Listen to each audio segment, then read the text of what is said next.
Well, it's nice to be back again. Today we're going to talk about a very complex issue. It's called the path of obedience, and it's a health lecture, but it's a health lecture with a difference. It has some of the more controversial statements in the Spirit of Prophecy writings in it. And some of these statements today are being used to discredit the Spirit of Prophecy. And books of a new order are being written to that effect. And I know that most people, gloss over many of the statements that we're going to discuss and think that, you know what, they don't really apply to us.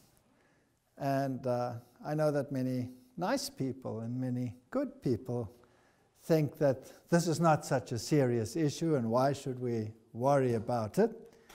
And I'm not giving this lecture to condemn anyone, because most of the people that do all of the things that are going to be in this lecture are friends of mine, colleagues of mine. And it's not the intention to condemn at all, but to place it in a framework of present truth and to see if it fits. If it fits, well, then we can wear it, and if it doesn't fit, well, then we can reject it. So, seeing that there is so much controversy on the issue, why is it important, and what do we do about it? Now, in the previous talk that we had, I spoke about the chemical aspects and the physical aspects of some of these things. So tonight I want to speak about more the spiritual aspects, but the two overlap, so it's not always easy to separate them. So what is the path of obedience? The path of obedience to God is the path of virtue, of health and happiness. The plan of salvation, as revealed in the Holy Scriptures, open up a way whereby man may secure happiness and prolong his days upon the earth, as well as enjoy the favor of heaven and secure that future life which measures with the life of God. The assurance of God's approval will promote physical health. That's a very interesting statement. It fortifies the soul against doubt, perplexity, excessive grief, that so often sap the vital forces and induce nervous diseases of a most debilitating and distressing character. The Lord has pledged his unfailing word that his eye shall be over the righteous and his ear open to their prayer. I don't think anybody should have a problem with that, because even in the natural world out there, we know that a good spirituality improves health. So there is nothing untoward about those statements. Now, if we go to the beginning and we reason from cause to effect and from the beginning to the end, then we should be able to discern a pattern in the Scriptures, and then perhaps pick up that same pattern in the Spirit of Prophecy and then see how it affects us and what it entails. Genesis 1:29, and God said, Behold, I have given you every herb bearing seed, which is upon the face of all the earth, and every tree in which is the fruit of a tree yielding seed. To you it shall be for meat. Now that's Old English for food. When the King James uses meat, it means food. When it uses flesh, it means meat as we think of it today. And to every beast of the earth, and to every fowl of the air, and to everything that creepeth upon the earth, wherein there is life, I have given every green herb for meat, and it was so. So everything, according to this verse, in the beginning was vegetarian, total plant-based diet. There's nothing there of an animal nature in the original diet. And then we read in Genesis chapter 3, and unto Adam he said, Because thou hast hearkened unto the voice of thy wife, and hast eaten of the tree of which I commanded thee, saying, Thou shalt not eat of it, cursed is the ground for thy sake, and in sorrow shalt thou eat of it all the days of thy life. Thorns and thistles shall it bring forth to thee, and thou shalt eat the herb. Some people pronounce it herb. of the field. Okay, so obviously when conditions deteriorated after the fall and the ground was cursed and didn't yield as it did before, vegetables were added. There's still no meat in this diet whatsoever. So that was the antediluvian diet post-sin. You had a pre-fall and a post-fall diet. Now logically, when it comes to restoration of the original plan, where should we go to? To the original, isn't that so? But seeing that we're living in a world where the earth has been cursed, we're stuck with a diet of fruits, grains, nuts, seeds, and vegetables. That's the diet according to Scripture. We read in the Spirit of Prophecy, God gave our first parents the food He designed that the race should eat. Sounds logical. It was contrary to His plan to have the life of any creature taken. There was no death in Eden. The fruit of the trees of the garden was the food man's wants required. God gave man no permission to eat animal food until after the flood. Everything had been destroyed upon which man could subsist, and therefore the Lord, in their necessity, gave Noah permission to eat of the clean animals which he had taken with him into the ark, but animal food was not the most healthful article of food for man. Again, I can only say it's scriptural, it's logical, does make sense. After the flood, the people ate largely of animal food. God saw that the ways of man were corrupt and that he was disposed to exalt himself proudly against his Creator and to follow the inclinations of his own heart, and he permitted that long-lived race to eat animal food to shorten their sinful lives. That sounds somewhat controversial. Soon after the flood, the race began to rapidly decrease in size and length of years. Well, if you read Scripture, you'll see that post-flood, life expectancy suddenly halved. When you get to the time of Peleg, it halves again. By the time you get to Abraham, it's 180 years. By the time you get to Moses, it's 120 years. By the time you get to David, it's round about what we have in the best of societies today, 70 to 80. So obviously there has been a decline. Another statement, but the words of our teacher to us were, as man thinketh, so he is. The flesh of dead animals was not the original food for man. Man was permitted to eat it after the flood because all vegetation had been destroyed. But the curse pronounced upon man and the earth and every living thing had made strange and wonderful changes. Since the flood, the human race has been shortening its period of existence. Physical, mental, and moral degeneracy is rapidly increasing in these latter days. So it seems as if there is a tendency to get worse and worse. And if I just look at my own lifetime, I can concur that there is a definite tendency to get worse and worse.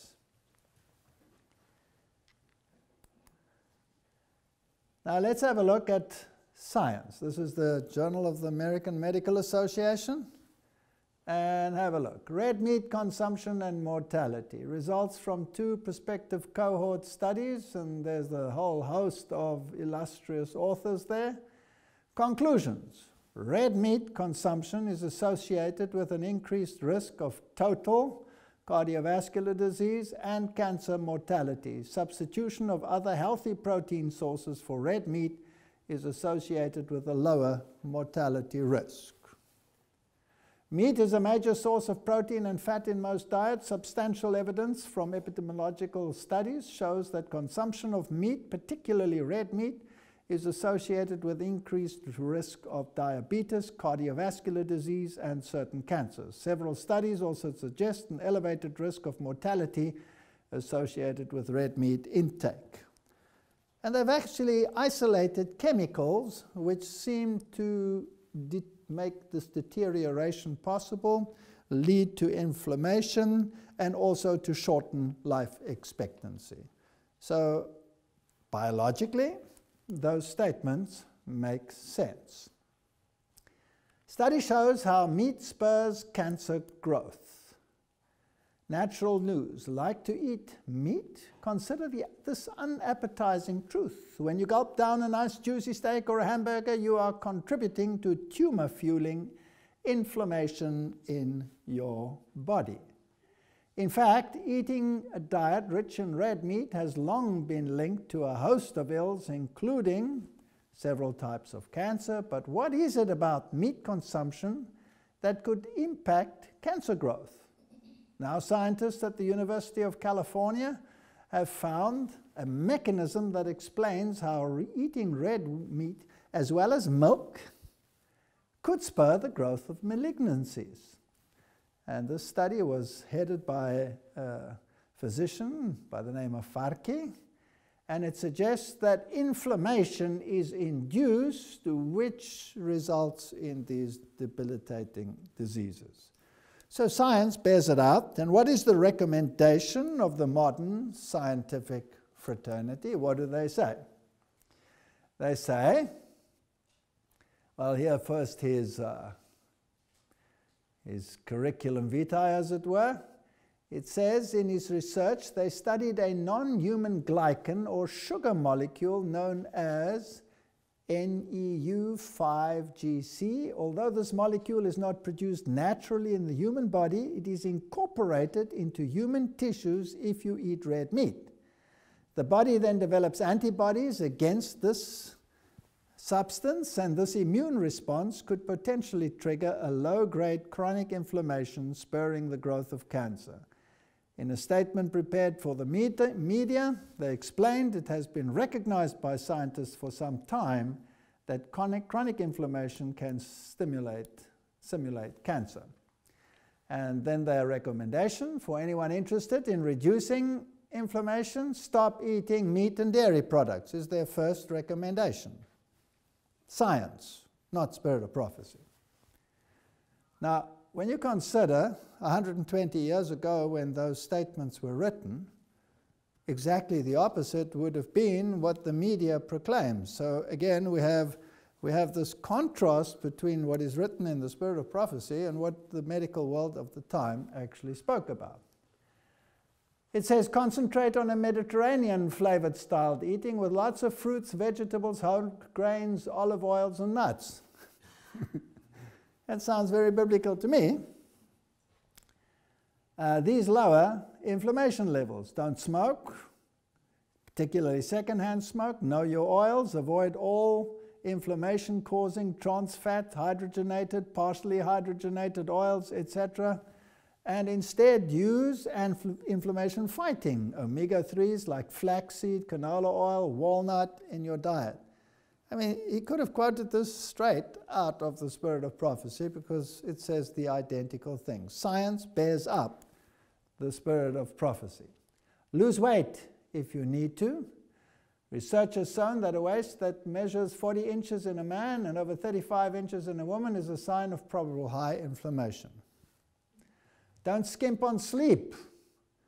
De-stress. Well, they suggest yoga or meditation or any forms of walking or exercise or any one of those. Well, let's call it spirituality. The recommendation of the modern scientific fraternity in scientific medical journals. Don't get much better than that. Here's another link. Who links? This is the World Health Organization, links processed meat consumption to cancer.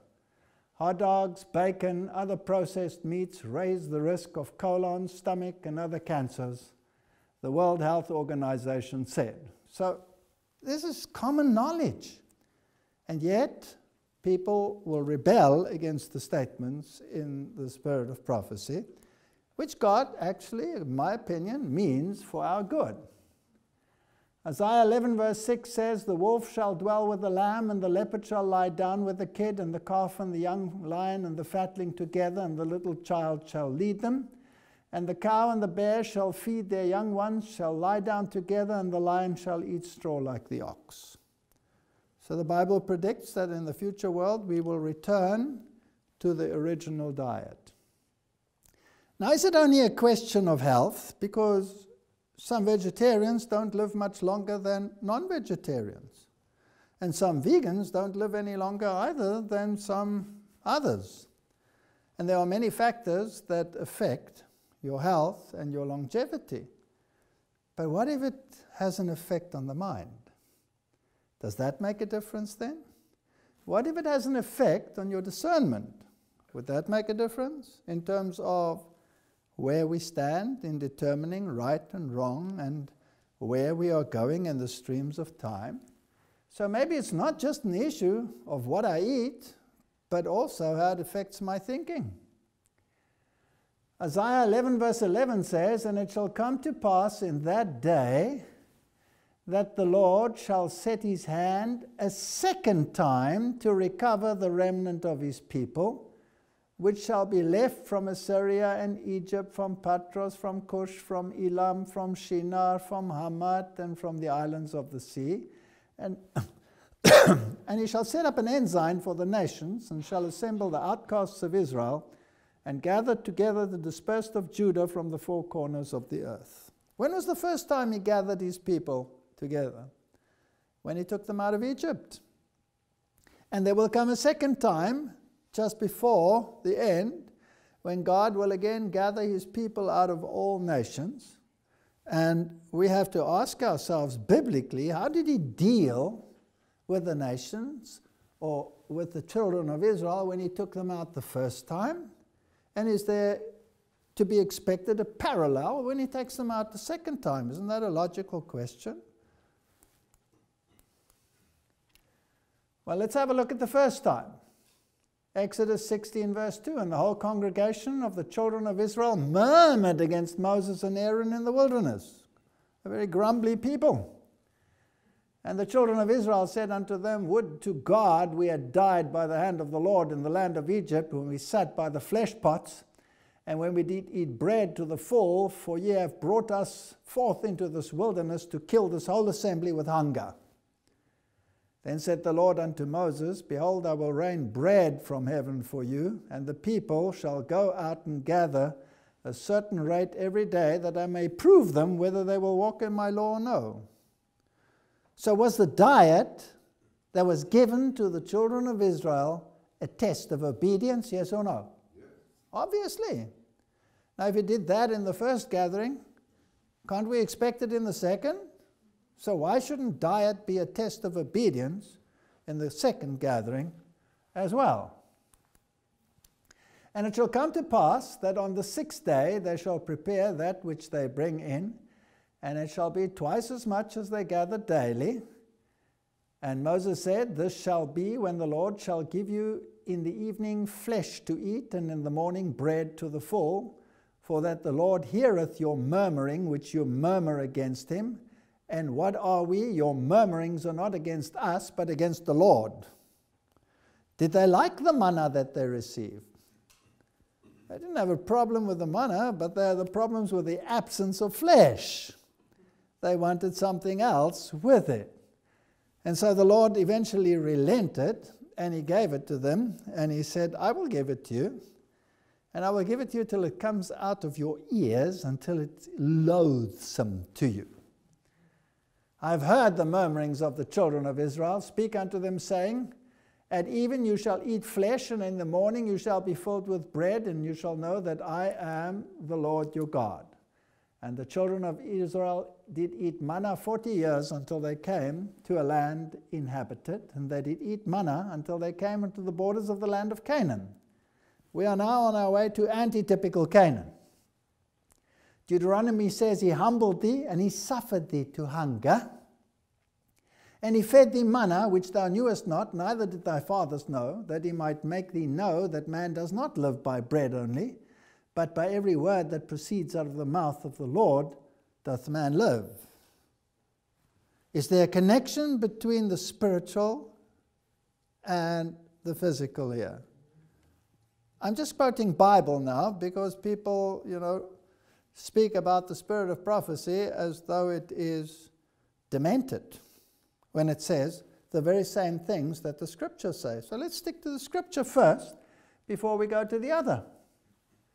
And say unto the people, sanctify yourselves against tomorrow, and you shall eat flesh. Excuse me. Sanctify yourself, and you shall eat flesh. So is flesh now going to be good for them because they were to sanctify themselves? No, they were to sanctify themselves to resist that which was not good for them. For you have wept in the ears of the Lord, saying, who shall give us flesh to eat? For it was well with us in Egypt, therefore the Lord will give you flesh, and you shall eat. And you shall not eat 1 day, nor 2 days, nor 5 days, nor 10 days, nor 20 days, but even a whole month, until it come out of your nostrils and be loathsome unto you. So were they being sanctified because they were going to enjoy it? Obviously not. Because that you have despised the Lord, which is among you, and have wept before him, saying, why came we forth out of Egypt? The Scripture is very clear. God was not pleased when he led a people back to an original form of eating, and they required another one. And the people spake against God and against Moses, wherefore have ye brought us up out of Egypt to die in the wilderness? For there is no bread, neither is there any water, and our soul loathes this light bread. And the people stood up all that day and all that night and all the next day, and they gathered the quails. He that gathered least gathered 10 homers, and they spread them all abroad for themselves around about the camp. And while the flesh was yet between their teeth, ere it was chewed, the wrath of the Lord was kindled against the people, and the Lord smote the people with a very great plague. And he called the name of that plague Kibroth Hatava, graves of the longing, because they buried the people that lusted. Right, analysis of Scripture. God wanted to sanctify them so that they could enjoy the meat, right? Obviously not. Sanctify themselves so that they could resist it. And those that were gluttonous and grabbed it and stuck it between their teeth, while they still were shoving it in, the wrath of God was kindled against them. This is Scripture, not spirit of prophecy. So let's go to patriarchs and prophets. During this period of waiting, there was a time for them to meditate upon the law of God, which they had heard, and to prepare their hearts to receive the further revelation that he might make to them.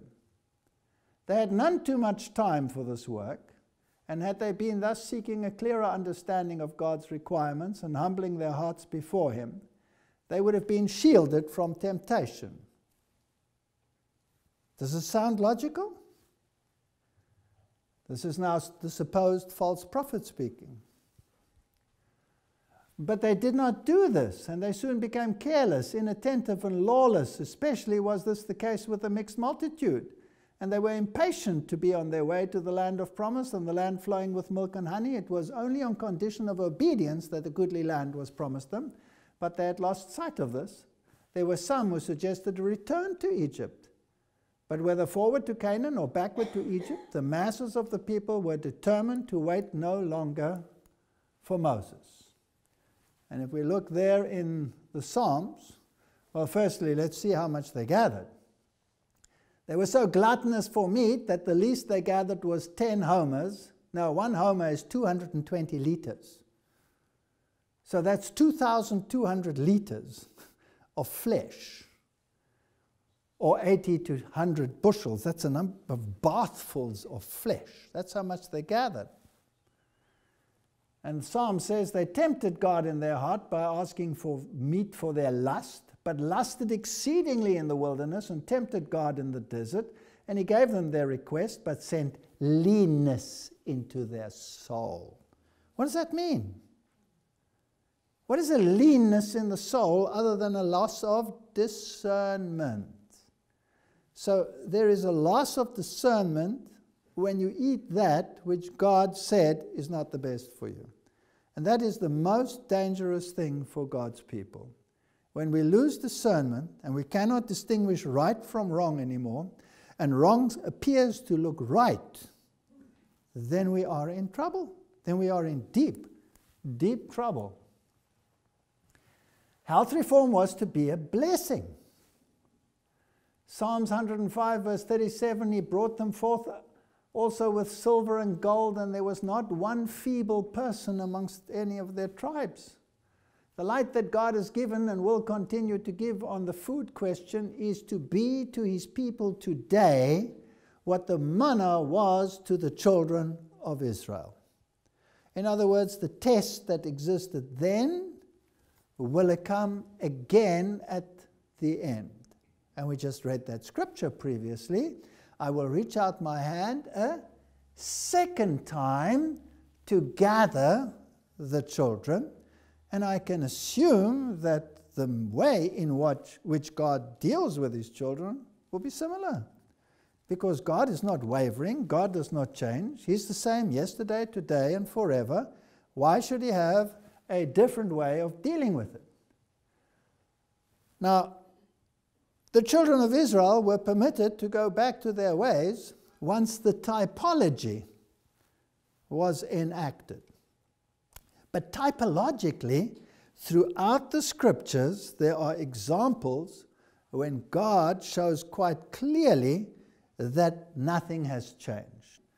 And when you look at the word Daniel, people of judgment, end-time people, what was Daniel doing? How was he living? He was an example of those that would be living in the end. So the whole nation was a type in the walk through the wilderness. Then individuals became the types, the Daniels and the John the Baptist. They became the types for the end. And in the end, you will have another gathering, and then you will have the same experience on another level that the children of Israel had. Now, the character of Daniel is presented to the world as a striking example of what God's grace can make of men fallen by nature and corrupted by sin. The record of his noble, self-denying life is an encouragement to our common humanity.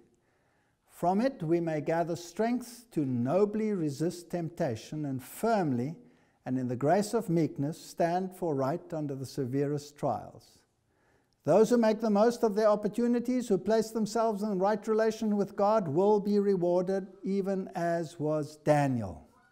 We read of him that Daniel purposed in his heart that he would not defile himself with the portions of the king's meat, food, nor with the wine which he drank. Therefore he requested that the prince of the eunuchs, that he might not defile himself. Now God had brought Daniel into favor and tender love with the prince of the eunuchs, and the prince of the eunuchs said unto Daniel, I fear my lord the king, for why should he see your faces worse, liking than the children which are of your sort?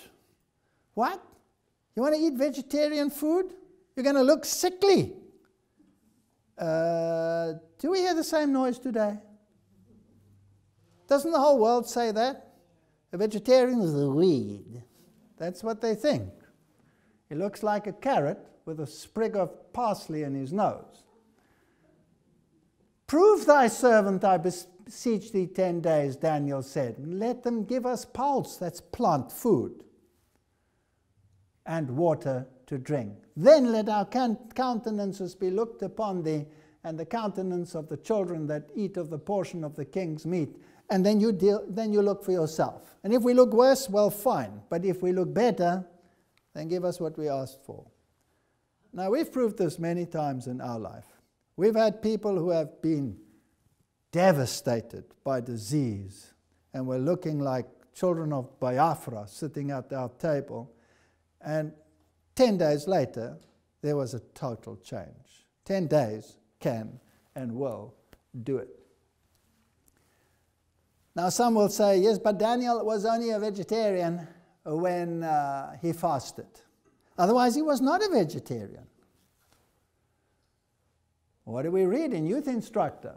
And now as Daniel and his fellows were brought to the test, they placed themselves fully on the side of righteousness and truth.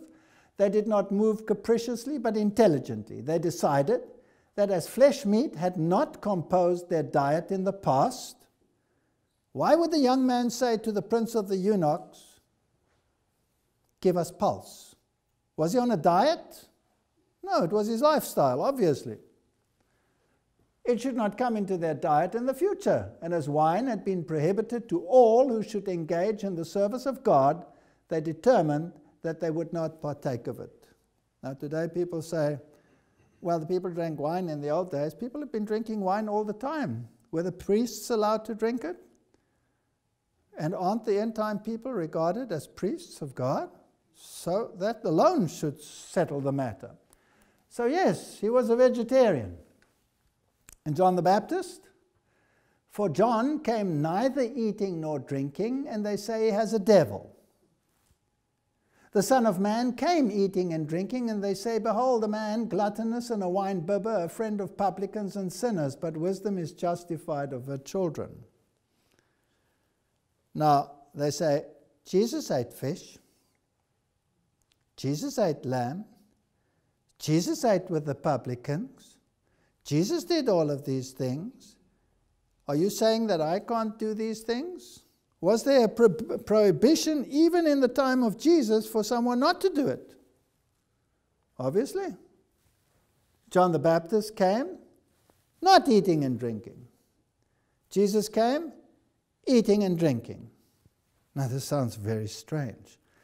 Did Jesus eat unclean meat? Obviously not. Why not? Because the Bible prohibited it and he wouldn't go against it. Would he drink fermented wine? No, of course not. It would inebriate his brain. Did the devil have anything on him in terms of the law? No. So Jesus was very precise, but he met the people where they were at that stage.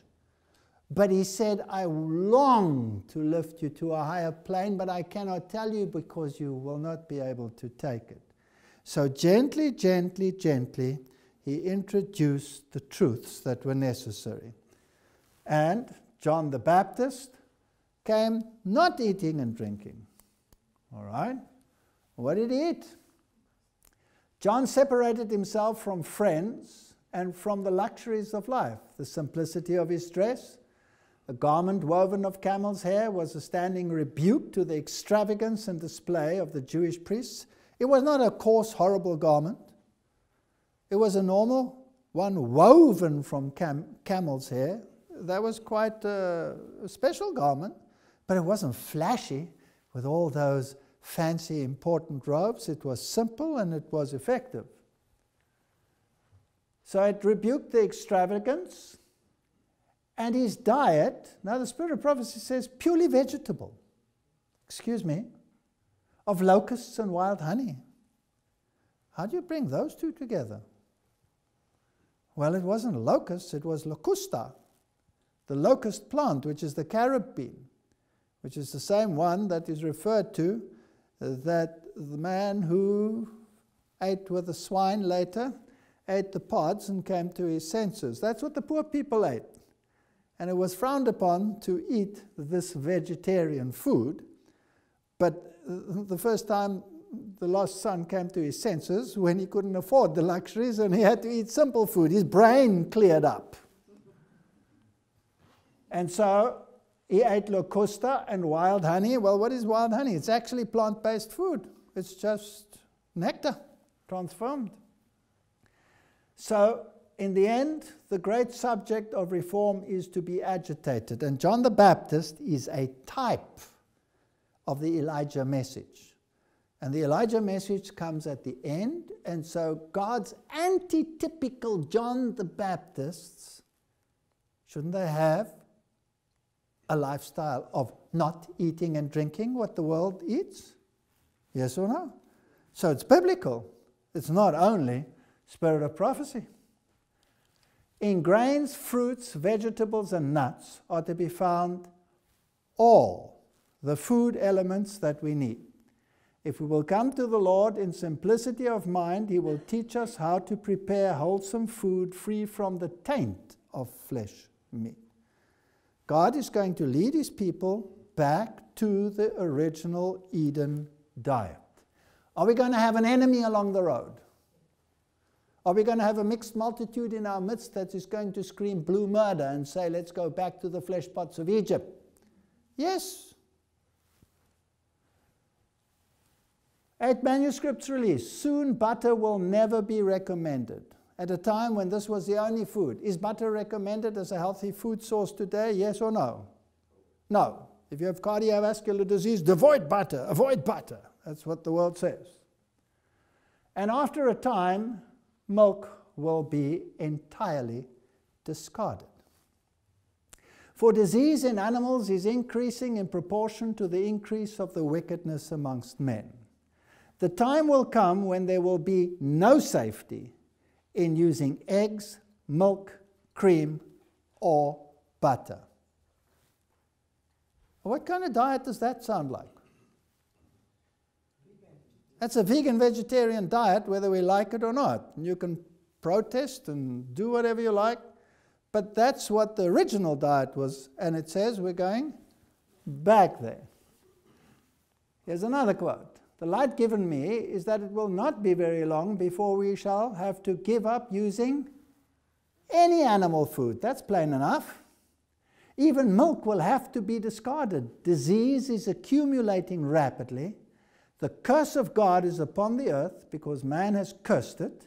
The habits and practices of men have brought the earth into such a condition that some other food than animal food must be substituted for the human family.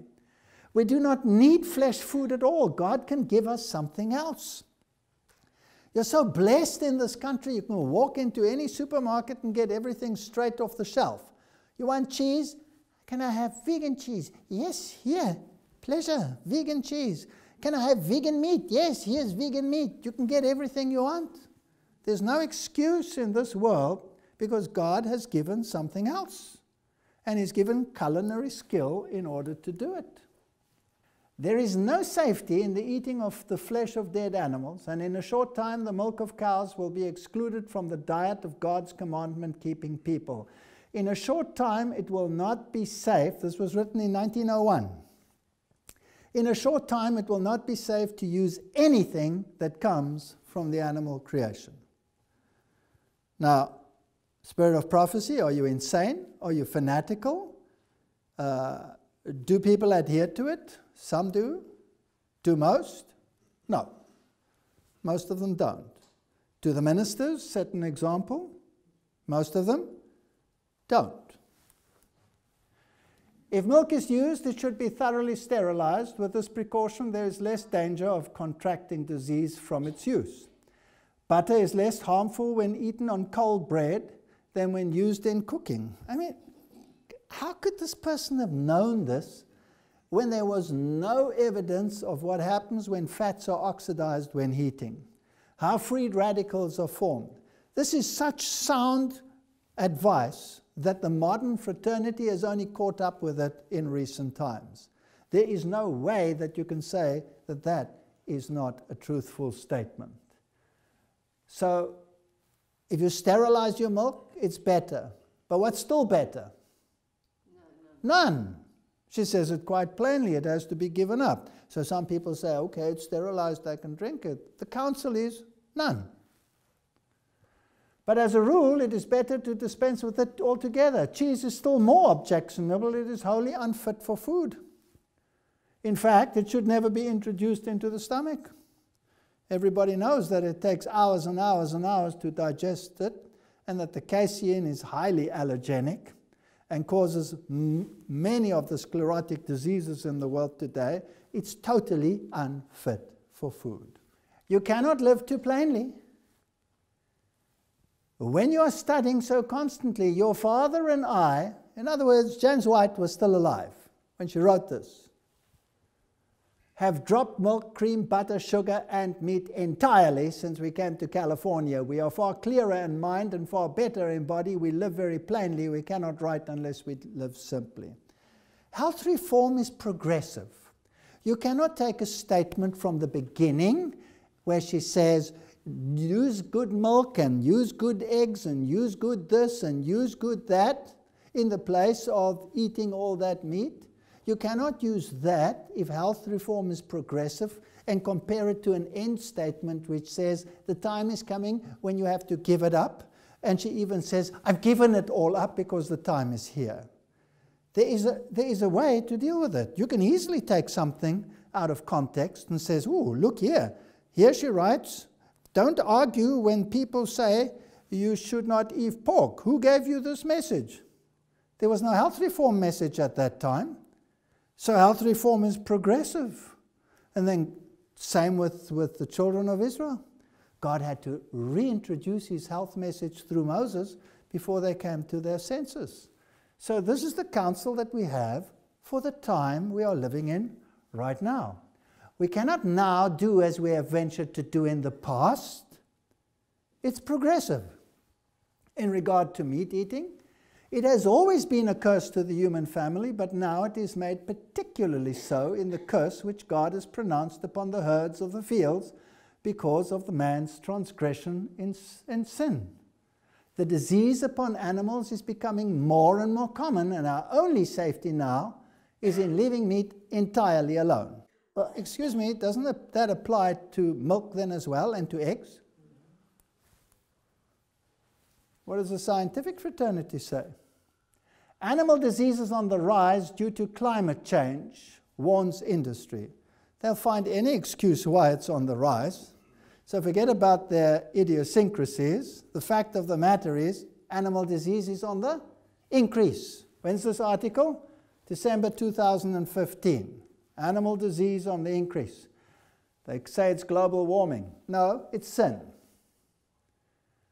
Then he talks about the various problems. Schmalberger virus, considered to have come from Africa, is now a disease that is appearing, and it's affecting milk production, malformation in newborns, and according to the European Centre of Disease Prevention and Control, in April 2012, the total number of SPV-infected herds was 3,444.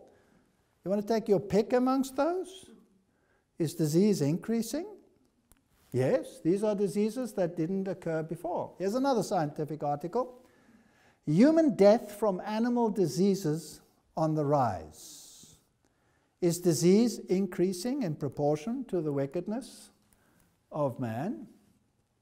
An estimated 50 million people caught diseases from animals such as dogs, cattle, chickens, mosquitoes between 2000 and 2005.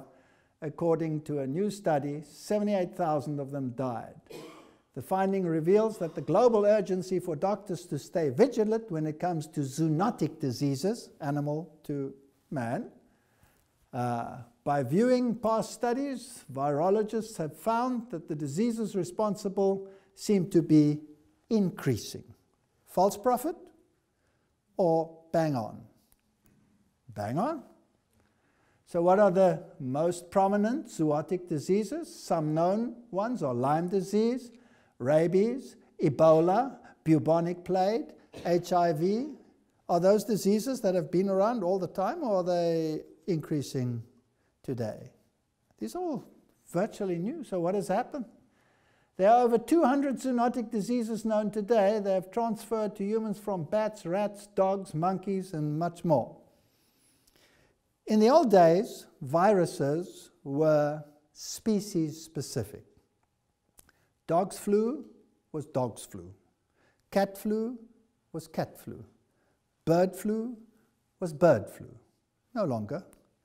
These become human diseases. Crossing the species barrier. These are brand new studies. Baylor University Medical Center. Avian influenza has recently been recognized as a new emerging infectious disease that may pose a threat to international public health. Most recent developments lead to the belief that the virus could become the cause of the next influenza pandemic. Slaughterhouse, cattle burn, despair, consumers, death on the farm. Suddenly, foot and mouth disease virus becomes trans-specific and jumps the species barrier and attacks human beings. Bird flu fears. Bird flu, Port Elizabeth. Several ostriches in the Eastern Cape have died of bird flu, also known of avian influenza virus. I mean, I lived in this area. They quarantined my road. The police were setting up roadblocks. And I went to them and said to them they can come and sleep in our house, because why should they be cold all night? They can take turns sleeping in a nice bed. And I chatted to them and I said, you know, you're looking for the flesh. What are you looking for? You're looking for ostriches? Yes. You're looking for pigs? Yes. Why are you looking for pigs? We can't tell you. I said, I'll tell you why. It's because of encephalitic virus, right? All right, there, 1918 flu that wiped out up to a billion people. That was most of the population of the earth of those days, almost half. They said that jumped from the one to the other, and we're expecting the same thing very soon. Asia sickens, a Times special report on avian flu outbreak. Eggs. Industry is introducing products into the eggs, or feeding the animals to so-called boost the protein measurements that are made to increase the prices of these products. And mankind is being poisoned with all kinds of diseases. Here's another one from February 26, 2016. Like its close relative in the West, Nile virus, Japanese encephalitis virus spread via the mosquitoes. Bloodsuckers snacking on sick birds and pigs pick up the pathogen and pass it on to their next meal. Is disease increasing? Why would you want to eat these things if disease is increasing in proportion to the wickedness of man? Los Angeles Times, Cairo, 16 people in Egypt have died of the H1N1 virus and spreading across Africa and the north. Deadly eggs, all kinds of infectious elements and bacteria like salmonella and all of these, and Campylobacter. And then, of course, you have the whole problem of pollution. And as you go up the food chain, you find that there is a dreadful concentration of products until you get to the top level. So if you want to know why all the seals are dying in the world today, in their hundreds and washing up dead, it's because they're accumulating the toxins, especially TBT and others like it, in their flesh. And we have signs, contaminated fish. But even the Inuits in Canada in the north have high levels of PCB in their blood as a consequence of eating fish that is caught right up there in the north where there are no pollutants. So yes, disease is increasing. Not even to speak about BSE, which affects even young children. Flesh was never the best food, but its use is now doubly objectionable. Since disease in animals is so rapidly increasing, those who use flesh foods little know what they are eating. Often if they could see the animals when living and now the quality of the meat they eat, they would turn from it with loathing. People are continually eating flesh that is filled with tuberculosis and cancerous germs. Tuberculosis, cancer, and other fatal diseases are thus communicated. They laughed at these statements. They thought they were ridiculous. How can an old lady speak such nonsense? If milk is used, it should be thoroughly sterilized. It will be less dangerous. Cheese should not be introduced. We've read that. Soon it will never be recommended. Butter, because of the increase in disease. These are the milk-associated diseases: chronic fatigue syndrome, tension headaches, musculoskeletal pain, hyperactivity, bedwetting, allergies and congestion, asthma, early arteriosclerosis, juvenile diabetes, acne, rheumatoid arthritis, prostate cancer, hyperplasia, neuralgic diseases, Gehrig disease, multiple sclerosis, all associated with milk, all in the literature. So was she insane? Or are these just facts? The light given me is that it will not be very long before we shall have to give up using any animal food. Even milk will have to be discarded. Does it sound illogical or does it sound bang on? Now, is that the only problem? In a short time, the milk of cows will be excluded from God's commandment-keeping people. It will not be safe to use anything that comes from the animal product. We've dropped milk, etc. So, let's have a look at discernment. And this is the crux of the matter. We saw biblically that they had to sanctify themselves. And if they were gluttonous while the meat was still between their teeth, they were struck. And there was a leanness in their soul. They had lost something in their mind. So what does the spirit of prophecy have to say? Now I'm getting into hot water. Let not any of our ministers set an evil example in the eating of flesh meat. Let them and their families live up to the light of health reform. Let not our ministers animalize their own nature and the nature of their children.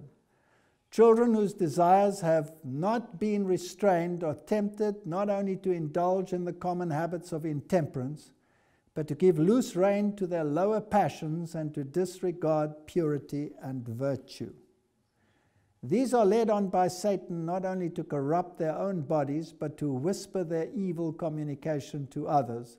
If parents are blinded by sin, they will often fail of discerning these things. Here's a spiritual element.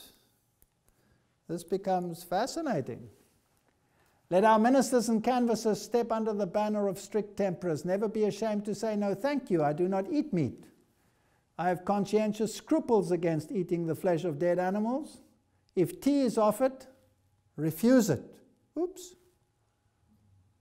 Giving your reason for so doing, explain that it is harmful, and though stimulating for a time, the stimulus soon wears off, and a corresponding depression is felt. Did you see that?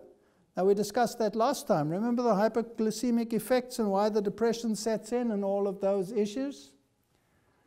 And then this terrible statement. Can we possibly have confidence in ministers who at tables where flesh is served join with others in eating it? So it affects the discernment. Now, I'm not saying watch your brethren and become policemen. Please don't get me wrong. This is counsel for anyone, and you can choose to accept it or you can choose to reject it.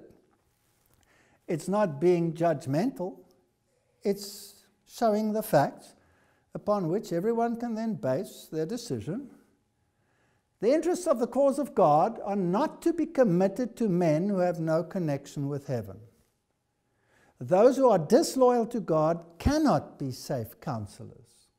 They have not that wisdom which comes from above. They are not to be trusted to pass judgment in matters connected with God's cause, matters upon which such great results depend.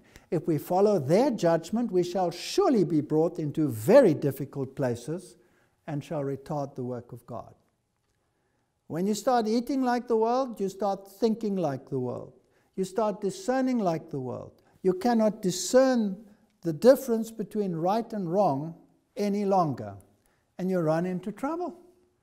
Some ministers have little interest in health reform because it opposes their self-indulgence. Why do some of our ministering brethren manifest so little interest in health reform? It is because instruction on temperance in all things is opposed to their practice of self-indulgence. In some places, this has been the great stumbling block in the way of our bringing the people to investigate and practice and teach health reform.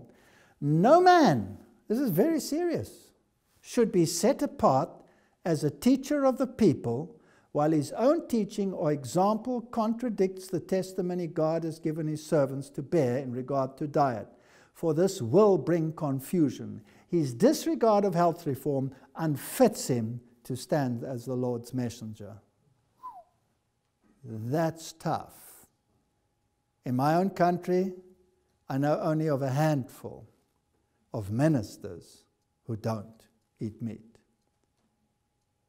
Can we wonder why we have such confusion in our ranks, with every wind of doctrine blowing and everybody accusing everyone else, and the fisticuffs are becoming more and more and more, because as you get entrenched into your way of thinking, you cannot even imagine that the other one might be different because of another perspective which you don't even realize.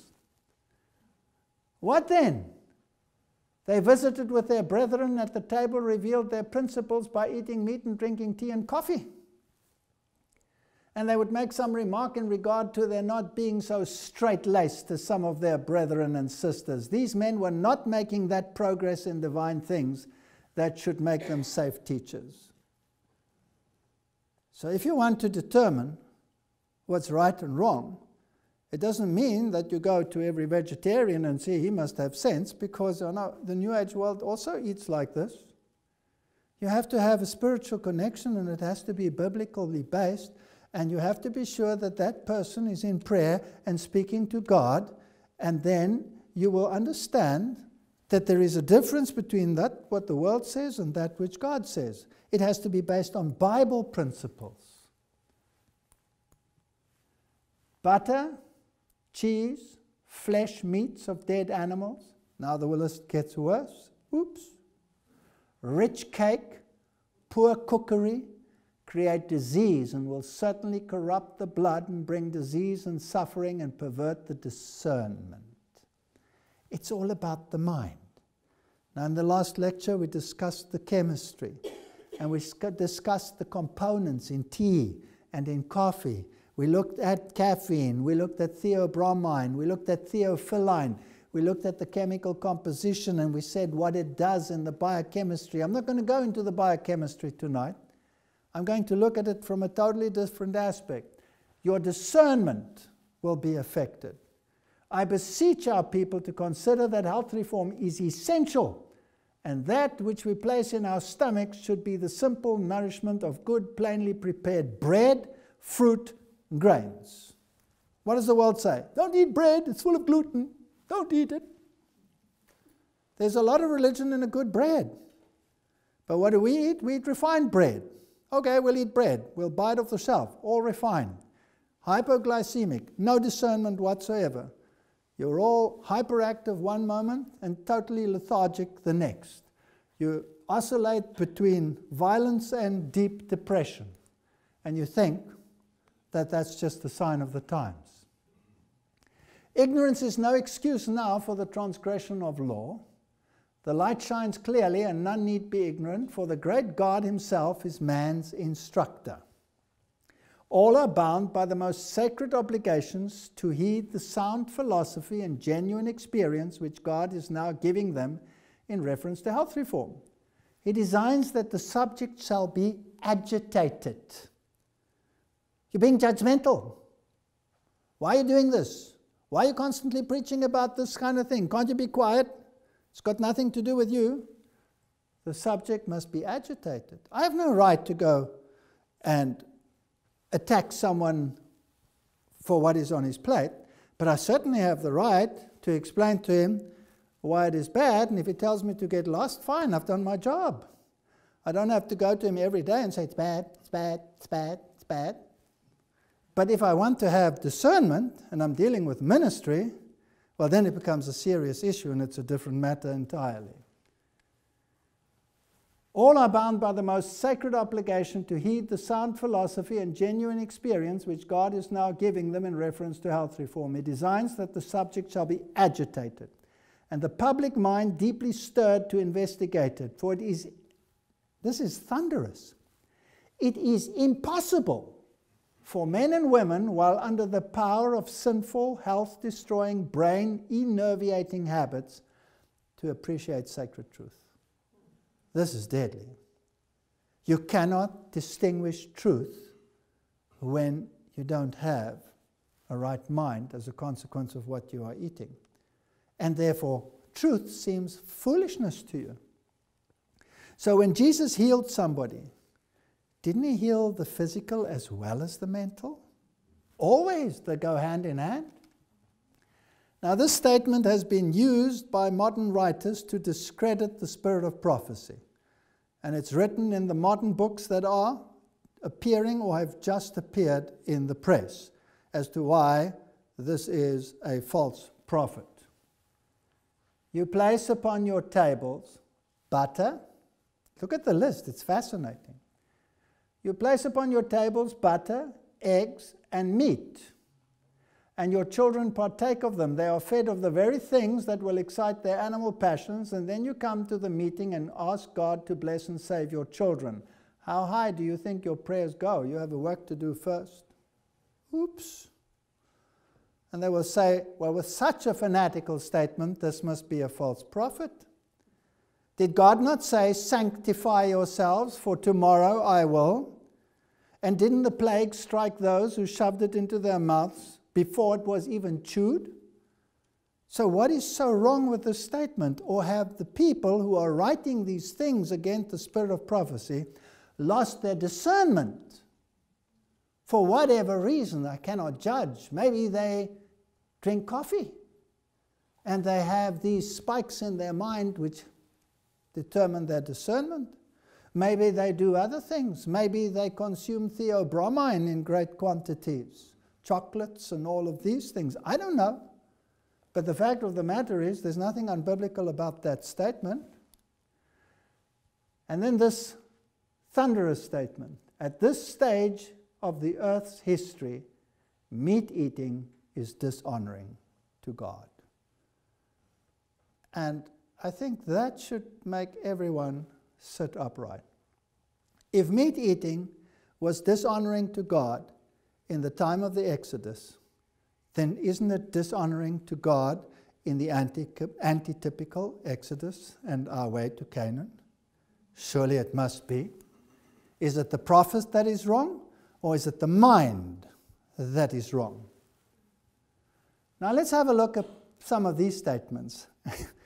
And I know that they sound harsh. And people say, is this insanity? Tobacco, a subtle poison. Tobacco using is a habit which frequently affects the nervous system. We're talking about the mind. Because, brothers and sisters, this is a battle for the mind. In a most powerful manner, even more powerful than the use of alcohol. It binds the victim in stronger bands of slavery than does the intoxicating cup. The habit is more difficult to overcome. Body and mind are in many cases more thoroughly intoxicated with the use of tobacco than with spiritual liquors, for it is more subtle poison. This in a time when the scientific fraternity was proclaiming the wonder drug of cigarettes, the cure of all lung diseases, and the medical world was prescribing it. But it gets worse. This is a moral statement. Future generations would be ennobled or debased by their course of action.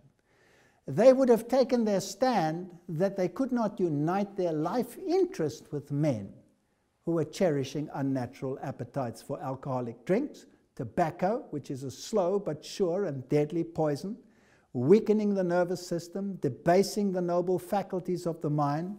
If men would remain wedded to these vile habits, women should have left them to their life of single blessedness to enjoy their companions of their choice. Women should not have considered themselves of so little value as to unite their destiny with men who had no control over their appetites, but whose principal happiness consisted in eating and drinking and gratifying their animal passions.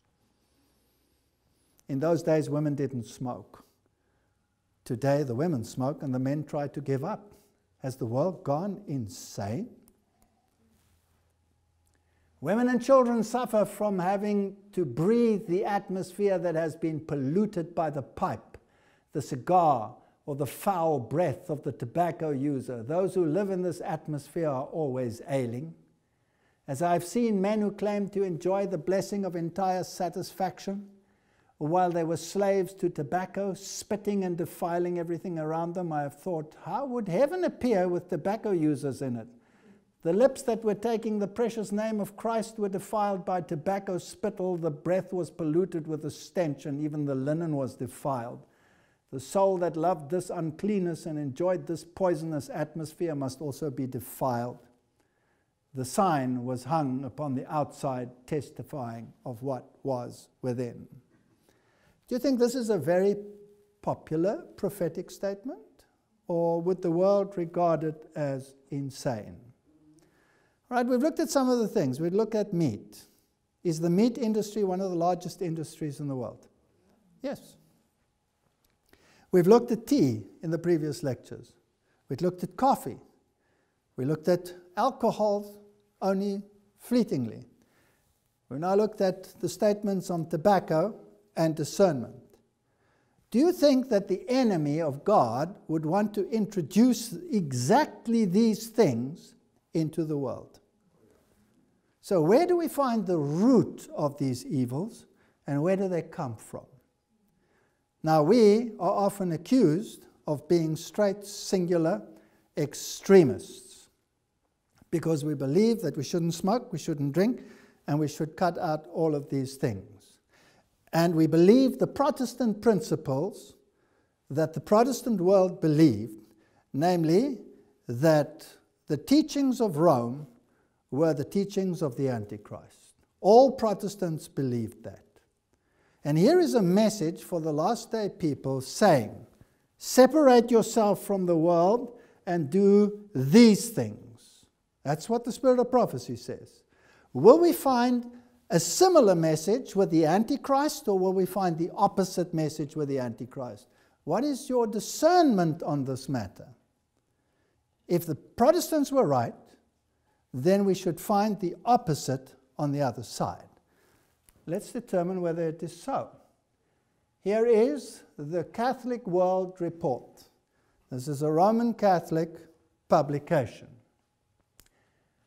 A history of Catholicism and tobacco. And I quote, Ex fumo dare lecem. At the time, just after the Spanish explorers were introduced to tobacco by way of Columbus's voyages, smoking or snuffing it, as the New World natives did, carried it with something of an air of deviltry, because natives saw in it connection to invisible spirits. Tobacco was used to create a contact with the spirit world by the pagans. It was used for spiritism. It was a tool in the hands of the devil. What did Rome do with it then? To some of the most earnest missionary clergy, the wreaths of its smoke and its action upon the spirits of those who imbibed it were a kind of sacramental parody of the Church's sacraments, established in the New World beforehand by the devil in order to hinder its evangelization. So even Rome admits that this weed was from the devil. What did they do with it? Pope Benedict. Although Benedict VIII, a snuff taker himself, reinforced the necessity to keep tobacco away from the altar and the tabernacle, in 1725 he evoked the penalty of excommunication for smoking in St. Peter's, because he recognized that churchgoers were frequently slipping out of Mass for a while to catch a smoke or a snuff. This is a Roman Catholic publication from their own pen. And he had decided it better for them to stay inside and not disrupt or disturb the liturgy or miss part of it. The Pope's nose. Benedict the 14th was also a snuff taker. He said to have once offered his snuff box to the head of some religious order, who declined to take a pinch of snuff, saying, "Your Holiness, I do not have that vice." To which the Pope replied, "It is not a vice. If it were a vice, you would have it." So it was no longer a vice because the Pope was using it. Pope Pius IX was an inveterate snuff taker and was so effusive and constant in it that he often had to change his long white soutane a few times a day. Did the Spirit of Prophecy say that even the linen was fouled by it? Yes. It was white after all, and the snuff dust would settle on it. He offered snuff and snuff boxes to visitors, and the church had established a monopoly on the tobacco trade in the Papal States. And in 1863, isn't it fascinating, just in time for the 1844 period, when God gives a message to his people, stay away from these things, the Church of Rome says, go for it, and we'll control the industry. During his pontificate, consolidated its tobacco processing operations under the pontifical director of salt and tobacco in a newly erected building in the Piazza Mastai in Rome. So the one introduces it, having known that they call it the devil's weed, and the other one warns against it. Choose you which one is the false prophet. Jesuit snuff. Jesuit snuff? In the 16th and 17th centuries, the Jesuits developed their large tobacco plantations in the Central and South America and held financial interests in retaining revenues from them. The Dominicans, the Franciscans, the Augustinians had similar arrangements in Central America. During this time, the Jesuits, fond of their snuff, were accused by their Protestant and secular opponents, without any evidence, that they were trying to poison the Protestants with this material. Anyway, finally, snuff was captured from Spanish ships, and by 1702 by English Admiral Thomas Hobson, and found their way into the British market. These vices have been prepared to becloud the discernment of the end-time people on this planet. One warns, the other one introduces. At the same time, Jesuit missionaries introduced the snuff they loved to China's capital during the Manchu dynasty about 1715. For some time, Chinese converts to Catholicism were called snuff takers by their countrymen, and handled the manufacture and selling of snuff in Beijing. Many Tibetan Buddhist monks are still quite fond of the snuff. Okay. And here we see the Pope smoking as he speaks with these bloc leaders who are atheists, and the cardinals enjoying a smoke and making it popular and spreading this weed across the world. Now, how do you make something like this popular? By introducing it into Jesuit theater, which is Hollywood, and all the movies. And if you remember the movies, was there ever a movie star that did not smoke to bring this weed to the forefront? What about the modern alcohol industry? Where does that come from? Isn't it from the Catholic Church? Wasn't it the friars that brewed the first beers? Wasn't it the friars that distilled the spirits that we have today and founded the great liquor industries of the day? So who's responsible for spreading these mind-debilitating drugs which have caused so much death and horror in the world? Rome. Rome is responsible. Here you can see the pictures.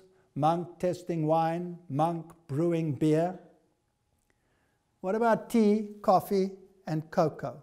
Surely those don't fall into that category. Now, I'm not going to go into the science because I did it in the last lecture. You can look it up there. Food for Thought is the name of the lecture. And let's see what the Spirit of Prophecy has to say about it. Tea and coffee drinking is a sin. I go to churches, even in our own ranks, where there's a coffee bar at the entrance, and you get a cup of coffee when you come in, and after the service you all drink coffee.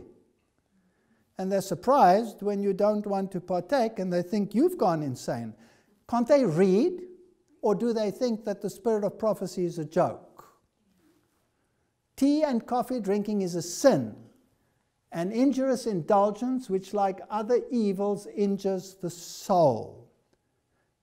Did the meat send a leanness into the soul? Well, tea and coffee drinking send a leanness into the soul, into the mind, into your discernment. These darling idols create an excitement, a morbid action of the nervous system. Those who indulge a perverted appetite do it to the injury of health and intellect. They cannot appreciate the value of spiritual things. If you want to drink coffee, you will lose your discernment. You will not be able to distinguish between right and wrong as readily as when you don't. Now, I know many people will be angry with me, but I'm just saying this is what the spirit of prophecy says. What do you think the Roman Catholic Church will say on the issue? Well, if it is the Antichrist, then it must say exactly the opposite, right? If it is not the Antichrist, well, then it must say exactly the same, or something similar. Spirit of Prophecy writes, you become less susceptible to the Holy Spirit's influence. To a user of stimulants, everything seems insipid without the darling indulgence. This deadens the natural sensibilities of both body and mind and renders him less susceptible to the influence of the Holy Spirit. In the absence of usual stimulants, he has a hungering of body and soul, not for righteousness, not for holiness, not for God's presence, but for his cherished idol. In the indulgence of hurtful lust, professed Christians are daily enfeebling their powers, making it impossible. This is scary, to glorify God. They cannot reflect God's character. And when they say they see nothing wrong with it, it is because they are so blunted that they cannot discern the difference between right and wrong. Now, who introduced the coffee bean into the world? Well, let's find out from history. Blessed bean, how the Pope baptized coffee. I love coffee, and there are a few things I enjoy more than a rich cup of blessed brew. But my affection for this drink goes beyond preference and borders on necessity. For when the alarm goes off and I pry myself out of bed each morning, coffee is the only thing that can restore my humanity and keep me from drifting gently back into sleep in my chair, writes the author of thecatholicgentleman.net, talking about Catholicism and the history of Catholicism. But did you know that the popularity of coffee in the West is largely due to Pope Clement VIII and the year 1536 to 1605? Isn't that marvelous? Just in time, coffee arrives to destroy discernment on the points of the Reformation. The timing is always excellent. When coffee was first brought to the Christian Europe, it was greeted with a great deal of suspicion, since it was the drink of the Muslim infidels with whom Christians had been at war for centuries. Some even went so far as to call this exotic beverage Satan's drink. This is from the Catholic webpage. Inevitably, coffee made its way to the Vatican, where it was introduced to Pope Clement VIII. While many of his advisors clamored for the Pope to ban the controversial drink, he refused to do so before trying it himself. The Pope was brought a steaming mug of Java and took a sip. He was immediately delighted, and according to legend, he declared, "The devil's drink is delicious. We should cheat the devil by baptizing it." So they know it's from the devil, but they baptize it. And the rest is history. Due to the papal blessing, coffee quickly spread throughout Europe and eventually the world, where it remains a perennially popular drink. Choose ye this day the unpopular spirit of prophecy or the words of the Antichrist, according to Reformation theology. Choose you this day. If you want to be with the one, fine. If you want to be with the other, fine. The whole world wandered after the beast, received the mindset of the beast. Why? Because it eats and drinks like the beast and cannot discern any other way. Coffee was introduced from Ethiopia to the Arab world in the mid-14th century. Now let's see how it infiltrated the West. In 1650, it was introduced into Vienna, France 1660, London 1630, Germany 1675, the USA 1696. Who introduced it? Who were the first to introduce it? The Pope blessed it, but who introduced it? Many aspects of coffee can be seen in the modern day lifestyle. By absolute volume, the United States is the greatest consumer. We don't have to read it all, how it came in through the various nations, etc., and then became a coffee society. So the papacy introduced coffee to the Western world just in time to destroy the minds of the people of the Reformation period. Now what about tea? Surely the Jesuits don't have anything to do with tea. Oh, come on. Can't be so, or is it? History of black tea in China. This is an article on tea. Check it out. China is the birthplace of black tea, which is the one we spoke about and what it contains, which in China is called perhaps more appropriately Hongcha, red tea, after its red-colored tea is usually produced. Its history in China can be traced back to the late Ming Dynasty around 1590, when the first black tea was produced. History of black tea development in England. This is the country that drinks the most tea. By the way, which country spearheaded the Reformation and the spread of Reformation theologies throughout the world? Great Britain. The Germans thought it out, the Britons disseminated it. History of black tea development in England. The British are renowned worldwide for their passion about tea.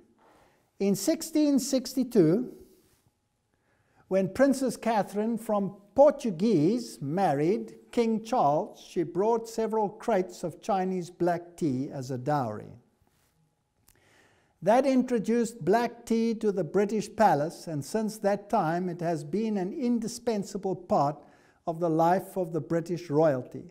Supposedly, and quite likely, the first thing the British Queen does every day is drink a cup of black tea.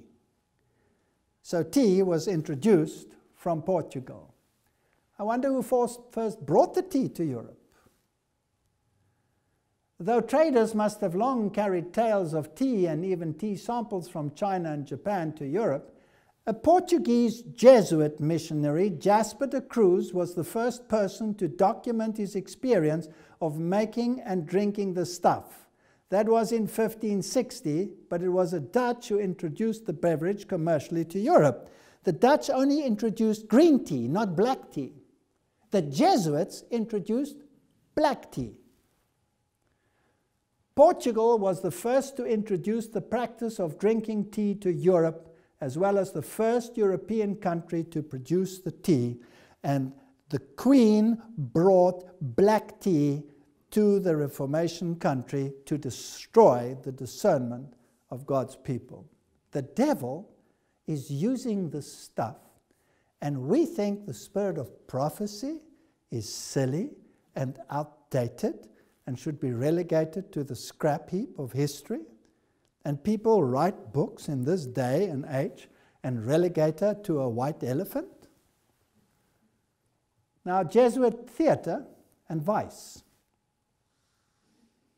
Lexus News. Coffee culture frequently shows up in comics, television, movies, variety of ways. TV shows such as NCIS show characters constantly with espresso in their hand, or people distributing take-out cups to other characters. The comic strips, Adam and Pearls Before Swine, frequently center the strip around visiting or working at coffee shops. Daily Mail writer Philip Nolan stated that the spread of the coffee culture in Ireland is largely a credit to American television shows like Friends and Frasier, saying, "We saw it reflected in the lifestyle of our TV," etc. Jesuit theatre. Who is poisoning the minds of people? Cowboys smoking, people drinking coffee. Today it's snorting drugs. I wonder who wants to introduce drugs to the world. I wonder who wants to introduce cocaine to the world as the drugs get worse and worse and worse to destroy the mind so that you cannot distinguish between right and wrong. Yes, it starts with the one and it ends with the other. Lovely little chocolate, theobromine. 18th century chocolate house, when chocolate was finally reached England in 1650.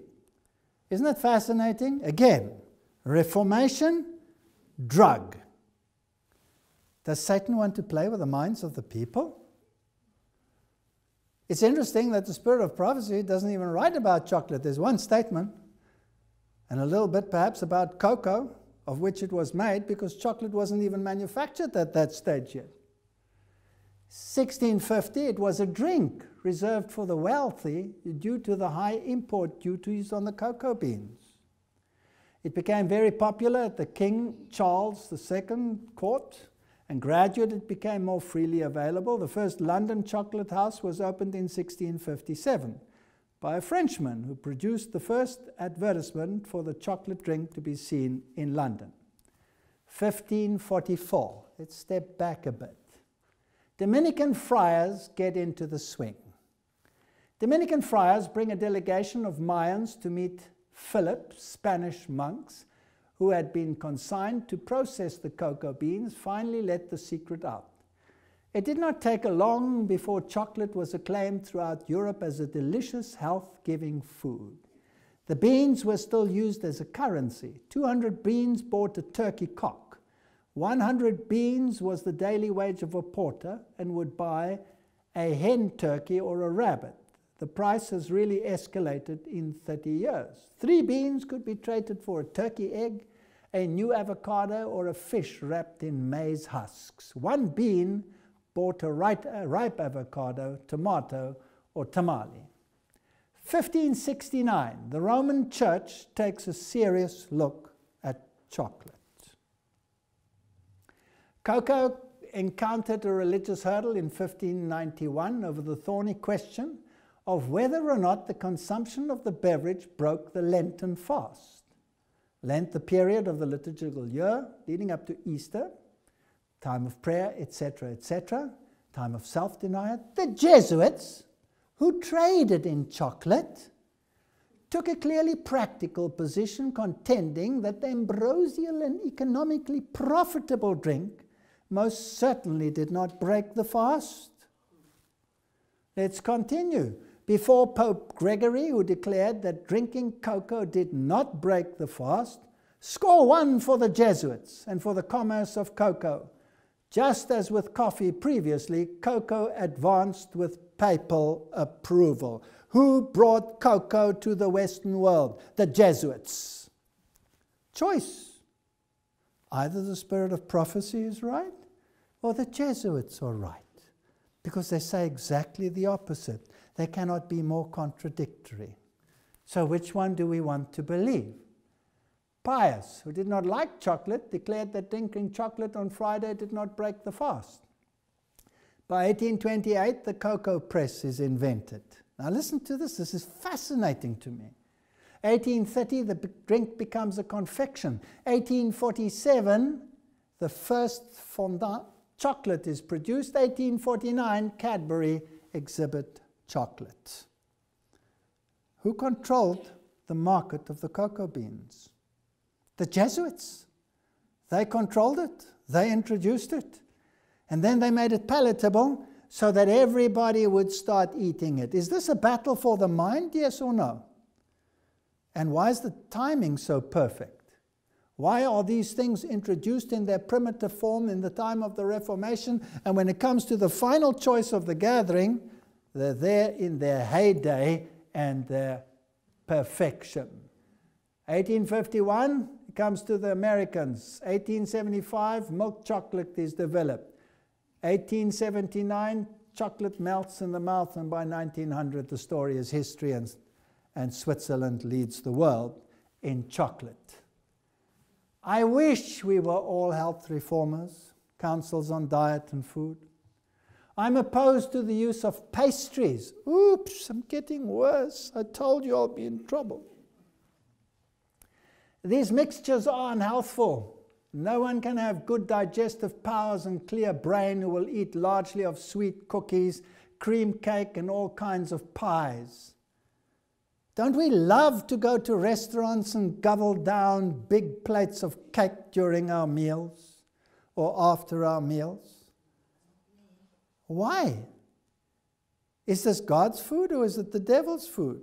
What does this mixture of milk and sugar do to the mind? Did we study it in the previous lecture? How it affects your mental capacity? I'm not going to go into the details. Let's just go back to it. Sweet cookies, cream cake, all kinds of pies, and partake of a great variety of food at one meal. When we do this and then take cold, the whole system is so clogged and enfeebled that it has no power of resistance, no strength to combat disease. I would prefer a meat diet to the sweet cakes and pastries so generally used. So some Adventists think, well, I don't eat meat, but I'm going to surely consume vast amounts of cake and pastries.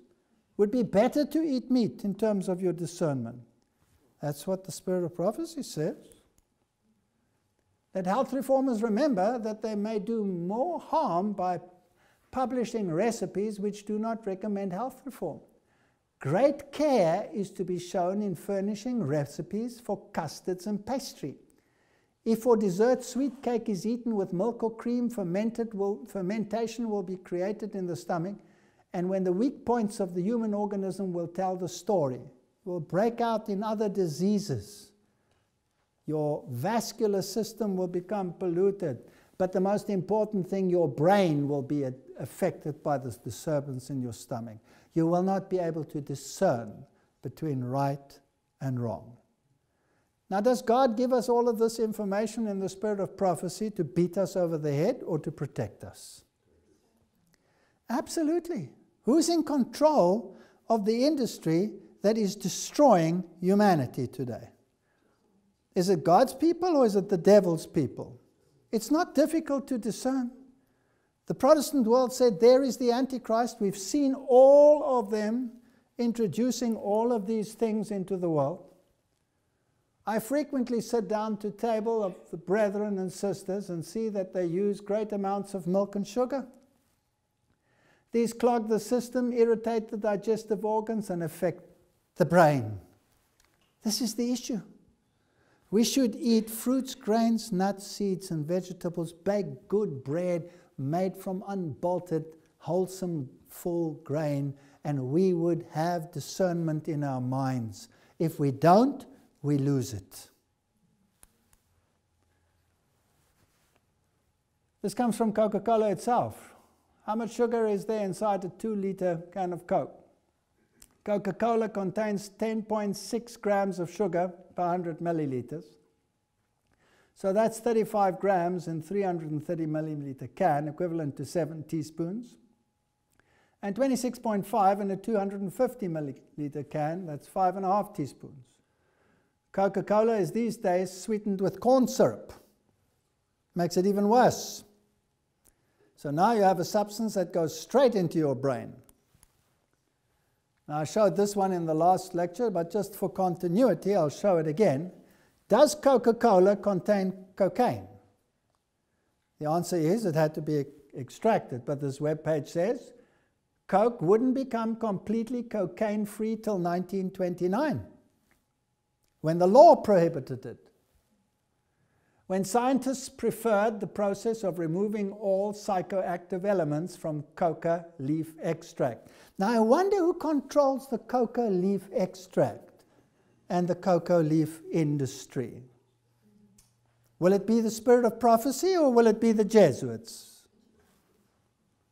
While the modern-day recipe for Coca-Cola is a highly prized company secret, there is reason to believe that the beverage still contains some non-narcotic cocoa leaf extract that it did in 1929. When they take the sugar out, they used to replace it with saccharin. And saccharin was found to be highly carcinogenic, so they were forbidden to do that. So now they use aspartame, which is a mind-altering drug. So this is, excuse me, the devil's drink. Now, let's go back to Freud's magical drug, cocoa. In other words, cocaine. The church notwithstanding, Spanish leaders realized that coca was a necessary tool and an incentive to work in the thin Andean air of the high mountains, and in 1569, King Philip II decreed that cocoa cocoa was not devilish. Spain needed labor to mine gold, silver, and gemstones. Productivity had been low and death common for those working in the mines.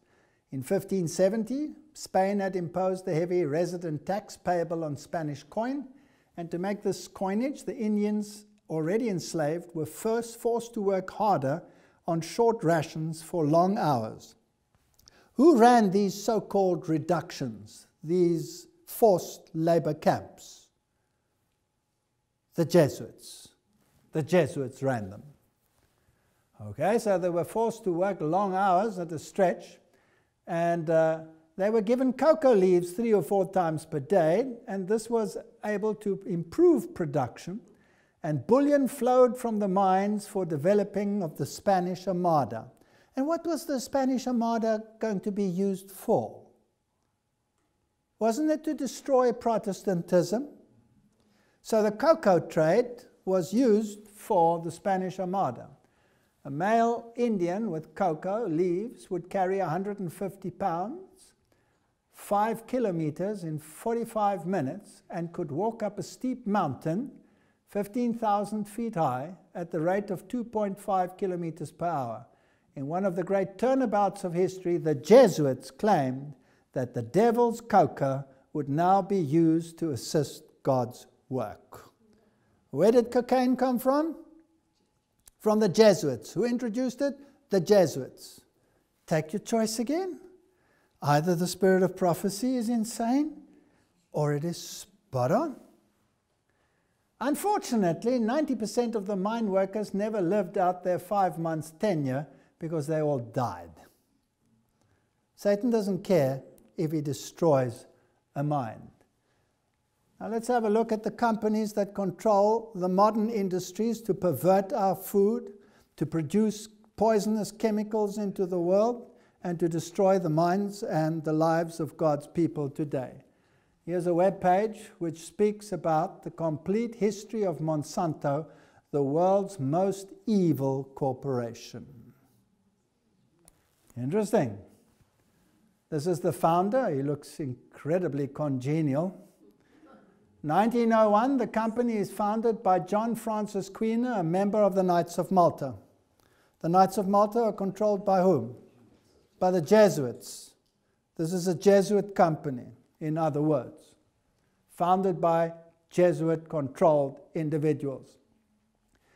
And what is the first thing they introduce? They produce saccharin and they give it to Coca-Cola. Are these companies in cahoots, yes or no? Yes, they're in cahoots.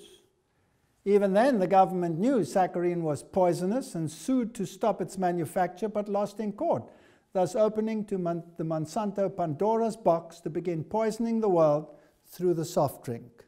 Since then, it has introduced PCBs, which is killing thousands of people. Since then, it has produced many other chemicals. In 1920, Monsanto expands into the industrial chemicals and drugs, becoming the world's largest maker of aspirin. This also at the time when things began to go horribly wrong for the planet in a hurry. So they produced PCBs, and they were used as lubricants, etc., and caused fetal death and immature birth in the States. By 1930, they created the first hybrid corn and expand into detergents, soap, industrial cleaning. By 1940, they began research on uranium to be used for the Manhattan Project and the first atomic bomb. These people want to destroy mankind, not uplift mankind. If you want to study the health industry, you will find the fingerprint of God on the one hand, and you will find the fingerprint of the devil on the other hand. And it is up to mankind to choose whether they want to follow the one or the other.